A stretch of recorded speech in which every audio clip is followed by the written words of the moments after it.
Imagine being all of 20 years old and having enough earnings to put working adults to shame. Meet Mohammad Farhan, aka Titans Extremes, a local gamer who incidentally is the World Cyber Games 2008 Singapore Finals champion.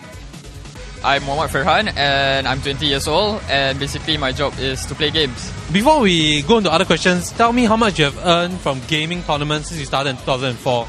Well, in terms of earnings and salaries combined, probably around 100,000 in terms of cash and prize together. Okay, this is Sing dollars, right? Yeah, it's not about the money. It's actually about the passion, and meeting all the gamers around the world. It's really, really fun. How do you first start gaming? Well, I started way back in 2004. Competitive gaming, actually. My dad was browsing through the newspapers and he saw this article in the Straits Times. There was a FIFA tournament at Science Centre, and he told me to take part in it, and I did, and I eventually won my first ever competition. Wow. And from there I met a Malaysian guy who's actually the assistant producer of EA Singapore now. He took me in to his clan, he grew me up, he exposed me into the world of cyber gaming, and from there I managed to learn more about the gaming scene. Now, when we caught up with him, he was out and about in Suntec Exhibition Hall for Games Convention Asia, where he will be competing in the One Asia Cup. One Asia Cup, which is organised by IAH Games, sees 4 nations battle for the right to be crowned champion in FIFA Online 2, with over $140,000 worth of cash and prizes to be won. Farhan recently came back from Korea, where he came in second in the Korean leg of the One Asia Cup. It was pretty amazing back in Korea because, as we all know, in terms of FIFA Online 2, Korea is arguably one of the best in the world. And to go there to beat a Korean in the semi-finals and face another Korean in the final, it was indeed memorable for me. Okay, so what do you think they have that Singaporean gamers don't have, or why do you think they're so superior in terms of gaming? Well, it's probably one of the main reasons is the culture there. I mean, the government is very supportive of gaming. They have their own gaming TV channel.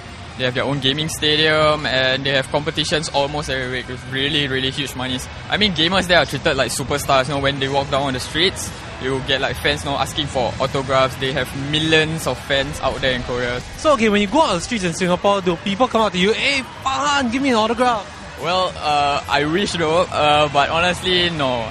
It's hard though in Singapore. I mean, there are people who recognize me. I mean, most of the players are all gamers themselves. I mean, I've been active in the gaming scene for the past few years, so they probably recognize who I am. But in terms of autograph, no. So tell us a bit about the competition tomorrow and how much you will win if you come in tops. Well, basically, competition tomorrow, even though I've got second in Korea, I have to admit that tomorrow's competition won't be easy for me as well. We have countries like Malaysia, Thailand and Vietnam who are all experienced players. I do not wish to underestimate them. I know the Malaysian players personally and I've used to train with them. It's going to be a huge sum of money. Probably from that whole event I can bring back about 22,000 US. Let's just hope things will go my way. Okay.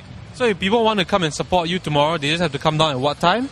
Well, the match will start from around 11:30 AM onwards. Like I said, in my Facebook and stuff, I do really appreciate it if supporters, be it public or whosoever, can come down and support.